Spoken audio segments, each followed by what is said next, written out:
Appreciate you guys being here. Apologize a few minutes late getting up here. Just finished up practice. Had a little bit longer Monday practice due to the short week. But, obviously a tough night for us on Saturday. Made some mistakes against a really good football team, and it cost us. But just want to say this, the atmosphere that Greenville, our fan base, Pirate Nation created in Dowdy-Ficklin Saturday night was awesome. I mean, to be on national TV at a national stage and what they created, and the administration with the fireworks and all those things put together, that's big time college football. And we had over 300 recruits here that witnessed that and was a part of that, and were fired up, and our players felt it. Just wish we could have got the job done there for them and for everyone involved there. There was there's some bright spots in the game for us. Some things we did really good. There's some things you always, in a win, you kind of go back and pick out the things you didn't do well.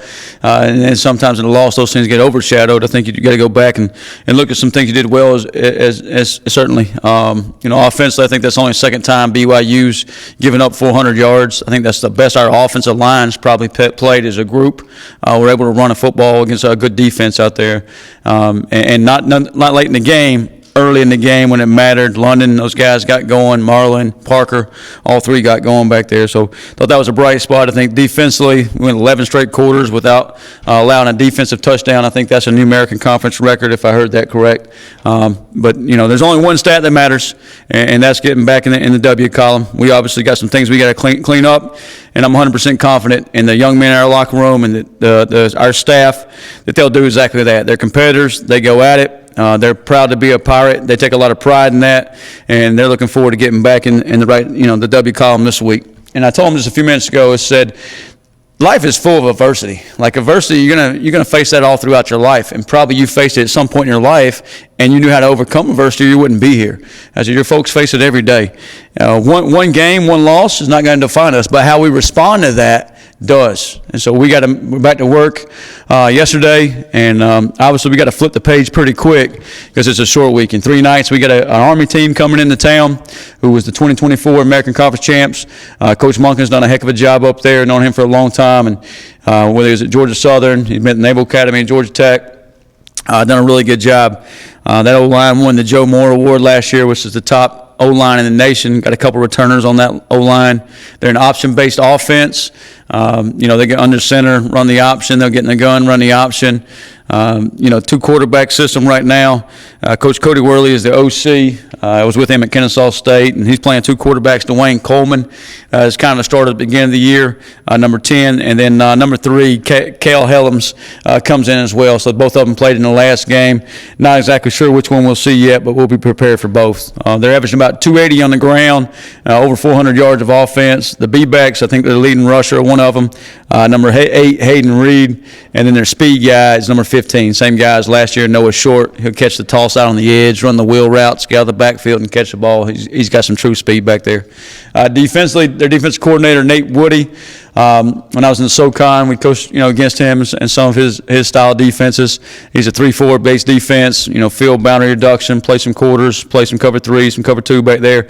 Doing a really good job as always. I think they're averaging about, giving only up about 190 in the air and 150 on the ground. So tough defense as always. Linebackers are kind of the guys that stand out to me for those guys. Caleb Fortner and the Thomas kid, 51, 53, both solid in there. I think they're preseason all-conference. 7, the corner is Jaden Mays, really good, solid corner back there, and the safeties fly around.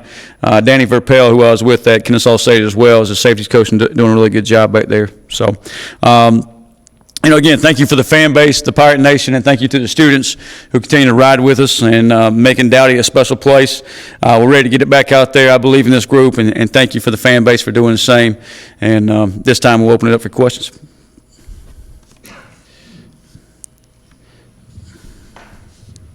Coach, you obviously know the challenges of preparing Yeah. for the option. I mean, how do you prepare for it 3-4 days? You've been able to work it throughout campus to kind of show it. Yeah, I mean, you're getting ready for an Army team. And somebody says, hey, you got a short week to prepare for Army. I say Army's got a short week to prepare for us. And that's kind of the mindset I want within our program, within our players, and within our football team. And it's obviously an option. I was around the option offense from, 2008 to about 2019 till I came here, I guess. We ran some sorts of the option. Was it Lenore Ryan, the Citadel, or Kennesaw State? And and you attack it differently at different places, and I think you attack it differently here as well. And the main thing is, keeping it simple for your players so they can go play fast and clean. And that's any bye week. It doesn't matter if it's Army or whoever it may be. I think that's the key to it on both sides of the football is allow your guys to go play, keep them fresh. You got a quick turnaround. Yesterday we went to we usually have Sundays off. It was a quick turnaround. We went back out and practiced a little bit, did a little light practice last night, trying to get some soreness out of us, get the game plan installed. Usually Mondays are a film review and a light practice. Well, today was a pretty heavy practice in pads, moving around pretty good, had the game plan installed on both sides. But you try to just keep it simple so you can go play fast on both sides of the ball and play with the culture you expect. Because I think at the end of the day, that's what's going to win you the football game. That's, playing with great effort and great intensity and being physical. Coach, just having a chance to look back at the film, Yeah. false starts on the offensive side, I think I counted. What do you Yeah. think was the biggest issues that kept? Yeah, your counsel's exactly right. I thought there's a couple things. I just talked to our team about the little things.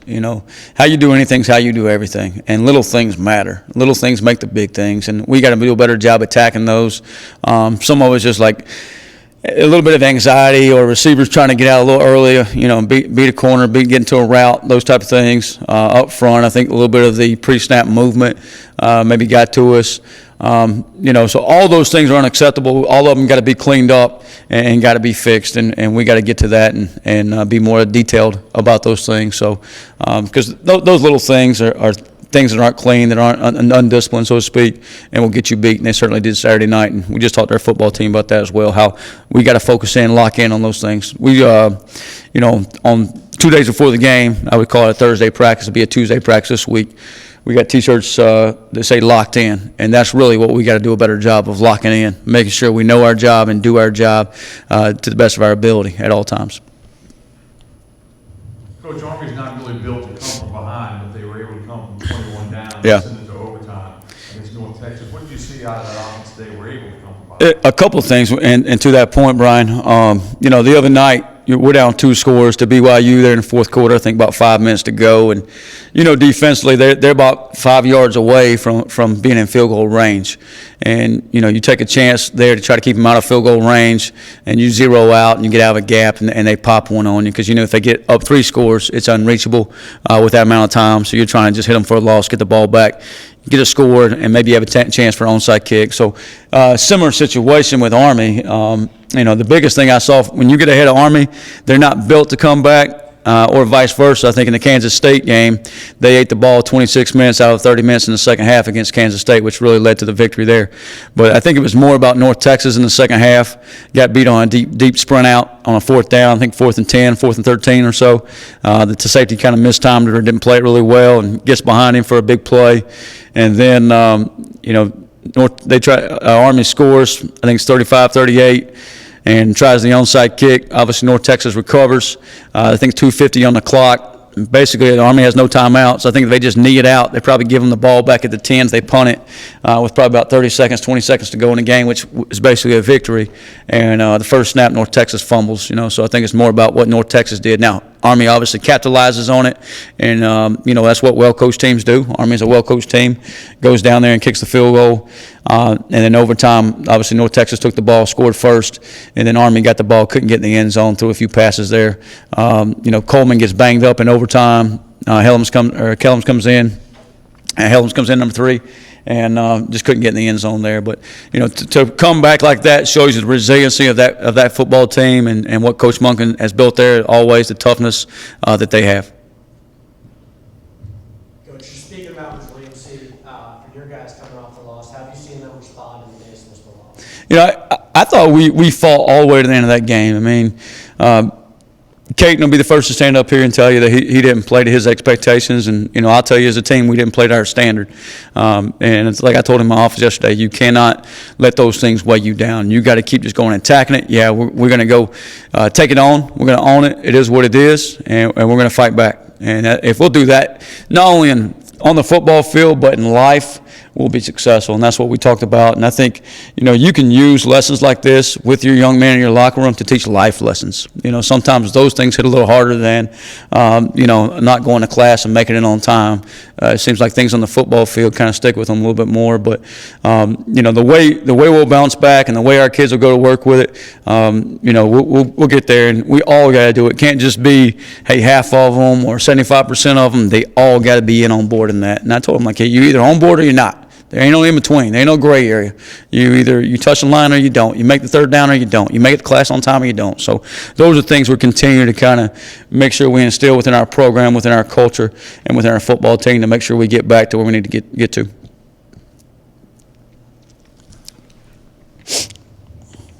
Coach, you mentioned in your opening statement that you guys ran the ball a lot better. What was it that was so good? Was it a better job getting to the same level with the backs more patient? Or was it I think a little bit of both. I mean, I think the old line, the week before, I thought we missed some gaps in there, some creases in there. I thought the running backs did a better job winding it back, bending it back off of the hip and staying tight, for the most part. I thought the old line did a better job staying on guys and just all in all. And that's a good defense now. Like I said, that's a defense that's only allowed 400 yards twice in the last 2 years. So, and they're a Big 12 opponent, but, we got to do what we do. So I thought we did a better job there with the backs and the O-line for certainly. Just after a loss like that, do you think it can kind of help to some extent to have a short week where you truly have no choice Yeah. but to flush it? Yeah, there's no question. I said this the other night. In basketball, you turn around a couple nights, you play, and you get that bad taste out of your mouth. And in baseball, you do the same. You lose on Friday night, you got a game Saturday or a game Sunday, or even if you have a bad one on Sunday, you turn around on Tuesday. In football, usually you got to wait 7 days, or in our case, the last one we had we had to wait 9 days, or whatever it may be. This week is 5 days. You ain't got it's a late Saturday night, so you wake up Sunday morning, it's time to get focused on the next opponent, flip the page, and go back to it. So I think for some of us, like getting out there, getting practice, getting back on the field, it kind of, hey, we got to reset, we got to refocus, and it's got to be 1-0 this week. And it's a flip the page to, it's a conference. It's a new part of our season. The non-conference is done with those 4 games. We're going into the back 2/3 of our conference, which is conference play for the next 8 games. And you start out really with, Army, and not looking ahead, but Tulane, who also played in the conference championship last year. So you got a tough road ahead, but really the focus has got to be on us and how we're our approach, like it is every week. But it does help to get that bad taste out of your mouth immediately. Just move back a little bit for non-conference. This was your first time as head coach. Yeah. Leading the guys into non-conference. What did you learn as head coach in that stretch? Man, what an awesome fan base we have. And that's real. Like, Raleigh, they packed it out. Down in Conway, they packed it out. Campbell game, FCS game here, they packed it out. And then the other night, that's amazing. That's as good as I've ever seen, and that's big-time college football, and that's why you do what you do. And I think our schedule, you had two P4 opponents. You had to go to a region game down the road, and you had to have a CS game here. And those challenges was awesome for our program. I think we grow more from that than if we would have played, three group of 5 opponents and an FCS opponent. I think we're going to grow more from playing an ACC team and a Big 12 team down the road. So I told the guys the other night, or yesterday, I guess, I said, I believe in things happen in life for a reason. Sometimes good, sometimes bad. And the bad events in our life, we got to learn from them, grow from them, and move on. And that way it helps us down the road. And I think this is one of those events. So, I thought it's been a really good schedule for us so far, just of non-conference that will help prepare us for the conference. Coach, how much did you get to work on Army, like back in the spring and Yeah. into the summer and that kind of thing? More as a staff than as a defense. That was kind of our focus points, is kind of our first few opponents, and certainly in the conference, because we knew this was going to be a short week, and we had to have a game plan ready to go. Preseason camp, we usually take some time to work on the option and plan it up like that. We didn't take as much time this year just because I thought we were behind defensively. I wanted to make sure we were ready for our non-conference schedule. I thought, going into that, if we were ready for that, that would help us build confidence down the road. And I certainly think it has. I think defensively, take that last touchdown away the other night that we zeroed out on and tried to hit a TFL in there. I think we played pretty good football overall. Now, obviously, I'm probably the biggest critique of defensive football of anybody. But if you take the big picture of those 4 games, what I thought we were in August, I think we've came a long way, and we're getting where we need to be going into conference play. And that's probably the best confidence we can have and the best defensive builder we can have going into conference play. Just on Xavier McIver, how has his recovery been, and when do you expect him to be back? Yeah, we've been missing Zay for a couple weeks now, and we'll be excited to get him back. Not only his presence on the field, but his leadership on the field. He's a senior who's played a lot of football, and he's missing it right now, so it's hurting and bothering him a little bit right now too. So it'll be good for him to get back out there with everybody and us as well. So he's getting closer and closer. Not sure we'll get to see him this week, but I think hopefully after the bye week we'll be able to have him out there and between the lines and going at it. So he's coming along nicely, and his recovery's doing well. Obviously, the Teagan hit happens, and Yeah. McKinley's out there, and it hasn't been played in that spot before. How do you think he handled it? How much can he put? Yeah, I said this the other night, and Teagan's got to do a better job hitting the strike zone, but some of those things I just, it's football. Let's play football. But Kamari, he played 40-something snaps the other night, and for the most part did a really good job. There's a few things in there he's got to clean up and do better. But I didn't think when you stuck him out there, he was hey, we're going to go attack this guy. He held his own, did some good things. Had a few hits. Got to do a little better job wrapping up. But he's coming along. He's kind of always had the athleticism, and now he's starting to have the discipline kind of go along with that. And I think he's going to get there and be a guy that we can depend on down the road.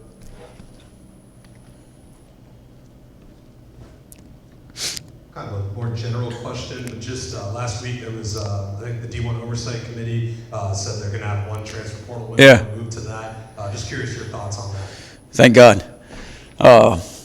That's my thoughts on it.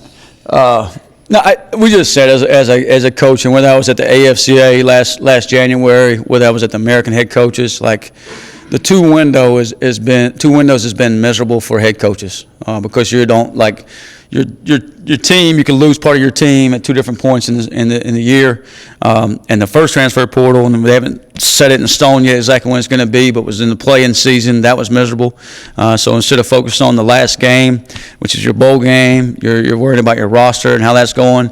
And then again at the end of the semester in the spring, if we can get that thing to 1, and if we can find the best time for it, which honestly, to me, it's February out of the play-in season, getting back to putting a student first and the student athlete, all those things. That would be awesome. I'm not sure it's going to go that way, but I think we're going in the right direction. And at some point, we got to make sure these young men graduate. We're talking about, rev share, transfer portal, all these other things, which I think is great for college athletics and great for our sport. But at some point, we got to get the student part back into it, where a young man doesn't transfer every semester, and you look up, he's out of eligibility but has no degree. How do we help him be successful in life? How do we help him grow as a man? How do we help him, go get a job or whatever it may be? If every coach on our staff wouldn't be here if they didn't have a college degree. So we got to make sure we're helping our young men be successful and graduate from college so they can have more choices in life.